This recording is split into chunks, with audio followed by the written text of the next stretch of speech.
In this video, we're going to be showing you how you can get your WhatsApp QR code on iPhone.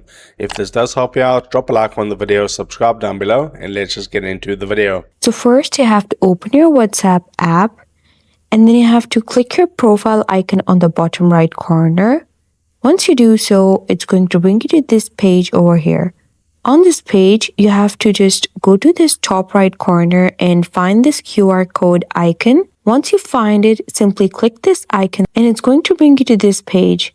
On this page, you'll find your QR code over here. This is your QR code and you can scan it by clicking over here, and you can reset your QR code by clicking over here. Remember that your QR code is private. If you share it with someone, they can scan it with your WhatsApp camera to add you as a contact. Or you can just click this share icon on the top right corner and share it with anyone you want. And that's how you get your WhatsApp QR code on iPhone.